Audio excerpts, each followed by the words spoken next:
మీ business ఏదైనా మీ ఊర్లో promotion చేయాలంటే అది సుమన్ టీవీతోనే సాధ్యం. ఇప్పుడే సంప్రదించండి.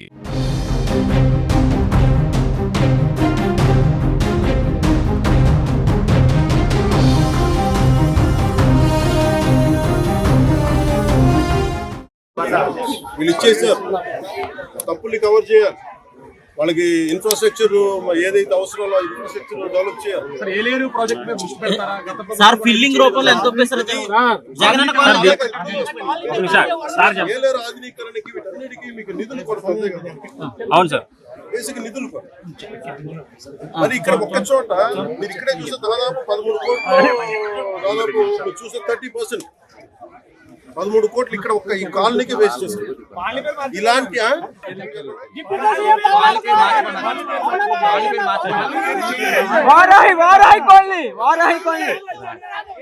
కాలనీ పేరు మార్చుకోవడం మీరు అందరూ కోరుకొని కాలనీల పేర్లు ఎందుకు నాయకుల పేర్లు ఉండకూడదు చెప్తారు. వాళ్ళ జేబులో డబ్బులు కాదు. నేల కోసం పనిచేసిన నాయకుల పేర్లు పెడితే మంచిది.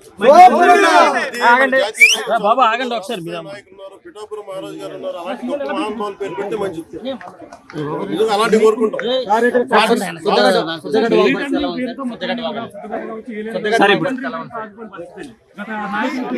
మీకు డబ్బు డబ్బే ఉంటుంది. ఈ డబ్బులు మీరు ఎక్కడ ప్లాన్ చేయాలి? ఇక్కడ వీళ్ళు నిజంగా చెప్పండి, ప్రతి చోట మేము 2-3 సంవత్సరాల రోడ్లు వెళ్ళినప్పుడు ఇళ్ల కాలనీ పట్టాల పేర్ల మీద ఎంత దోపిడీ జరిగింది మీ అందరికీ తెలుసు. సార్ దీని మీద ఇప్పుడు కమిటీ చేస్తారు సార్. ఇళ్ల స్థలాల మీద మొత్తం అడవులు ఆవు భూములు మీద ఒక లెక్క నీకు తేల్చాల్సింది. ఇప్పుడు క్లాసిక్ చూస్తే మీకు అర్థమవుతుంది డబ్బు ఎలా దుర్వినియోగం జరిగింది. డబ్బు దుర్వినియోగం ఆపగలిగితే ఈ ఆధునీకరణ పనులు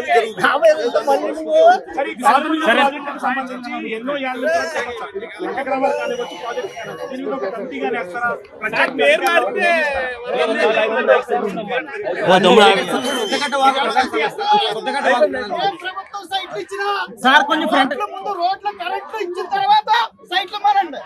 ఏ ప్రభుత్వం ఇచ్చినా సరే, మన ప్రభుత్వం ఇచ్చినా సరే కరెక్ట్. నేను అదే నిజంగా ఇన్ఫ్రాస్ట్రక్చర్, కరెంటు, లైట్లు, నీళ్లు, డ్రైనేజ్ లేకుండా లేఅవుట్ వేయకూడదు.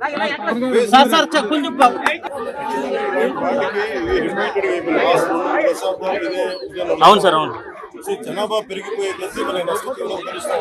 అవును సార్, వ్యవసాయ భూమి వినియోగంలోకి వచ్చే నష్టం తెలుస్తాం. దీని మీద ఇది ఒక్క స్టాపులకు సంబంధించి ఎక్కడెక్కడ ఇలాంటి పరిస్థితులు అన్నిటి మీద సమగ్రంగా ఒక కమిటీ చేయాలి. మన ముఖ్యమంత్రి గారితో కూడా మాట్లాడుతున్నప్పుడు ఈ మాట మాట్లాడారు. దీని మీద ఏమేమి ఉన్నాయి, రాష్ట్రంలో ఎలాంటి సార్. ఇప్పుడు రైతులకు ఎటువంటి హామీ ఉంటుంది సార్? సుమారు 20,000 హెక్టార్లు అయితే మునిగింది నిర్ముగి. మొత్తం వరదలు తగ్గిన తర్వాత దీని మీద వెళ్ళి క్షేత్రస్థాయిలో పర్యటన జరిపి దాని మీద ఒక సమగ్రమైన నివేదిక మంచి అధికారులని చేశారు ముఖ్యమంత్రి. ఇది వరదల తగ్గుముఖం పట్టగానే దీన్ని ముందుకు తీసుకెళ్ళి ఇప్పుడు నష్టం కూర్చొని ఎంత అంచనా వేయాలి. మీరు చెప్తున్న ఒక లెక్క ఉంది.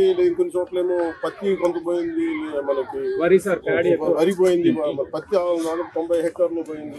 మనకి దాదాపు 21 మండలాలు, మన కాకినాడ జిల్లాలో 21 మండలాలు, దాదాపు 150 గ్రామాల్లో నష్టం జరిగింది. ఇప్పుడు అదే లస్కర్ లో కూడా ఇప్పుడు ఏలేరు రిజర్వాయర్ సంబంధించి లస్కర్ లో అయితే తక్కువ ఉన్నారు, దాని వల్ల కూడా ఇబ్బంది. మీకు యాక్షన్ కావాలా? యాక్షన్ ఫిల్మ్ అంటే ఇది మనం హైడ్రా లాంటి అలాంటి తీసుకోవడానికి మేమేం నమ్ముతామంటే, చాలా మనం సమాజంలో ఉన్న ఎవరైతే ఎన్క్రోచ్మెంట్ తెలిసి చేయొచ్చు, తెలియక చేయొచ్చు, అందరు స్టేక్ భాగస్వాములతో మాట్లాడి కష్ట నష్టాలు ఏమున్నాయి అన్ని తెలియజేసిన తర్వాత వాళ్ళకి నోటీస్ ఇచ్చి వాళ్ళకి పునరావాసం కొంత చాలా వరకు చేసిన తర్వాత ముందుకు వెళ్ళాలని నా వ్యక్తిగత అభిప్రాయం. దీన్ని నేను మీకు ఈరోజు మీరు అన్నారు కదా, మీరు ఏమేమి హ్యాండ్ చేస్తాను. అలాగే అవసరమైన మెయిన్ వాళ్ళు అడుగుతాం, కనీసం గుంతలు పొడుచుకొని అడుగుతాం. దానికి సంబంధించిన శాండ్ బ్యాగ్స్ రెడీగా అందుబాటులో ఉన్నాయి.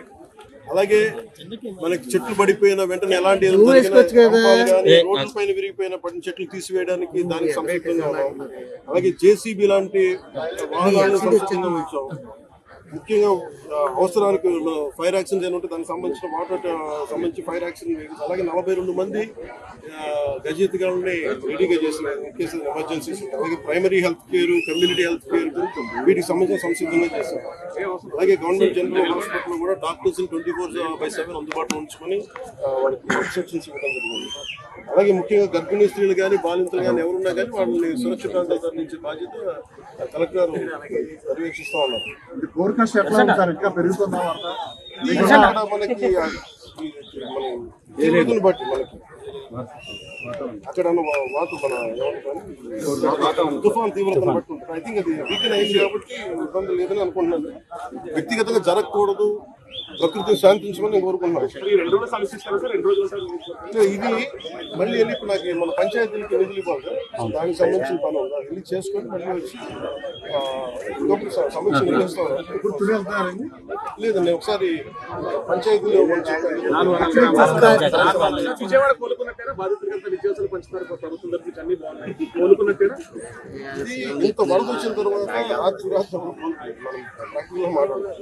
అది ఏంటంటే ప్రభుత్వం ఎంత సంసిద్ధంగా ఉందని చెప్పడానికి, ఇలాంటి కష్టాలు వచ్చినప్పుడు మీరు అమెరికా లాంటి దేశాల్లో కూడా మీకు కూర్చోబెట్టి ఫ్లోరిడా లాంటి తుఫాన్లు వస్తే మొత్తం లక్షలాది మంది, వేలాది మంది నిరాశలు అయిపోతారు.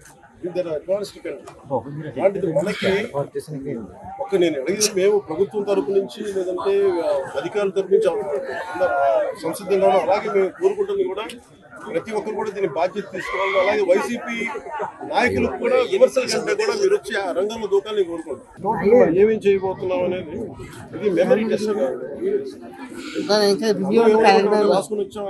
మెమరీ టెస్ట్ అలాగే బేసిక్ ఇది మెమరీ టెస్ట్.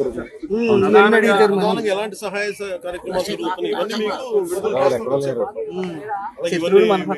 కలెక్టరేట్ కానీ మన సార్ ఫైనల్ గా ఏలేరు జలాశయం అనేది ఇక్కడ చాలా ముఖ్యమైనది వరదాయిని మెట్టకి, అదే దుఃఖదాయనిగా మారుతుంది. దాని మీద ఆధునీకరణ సంబంధించి మోడర్నైజేషన్ నా కోరిక, నేను ఎమ్మెల్యే ఉన్నందుకు దాన్ని తీర్చేయాలని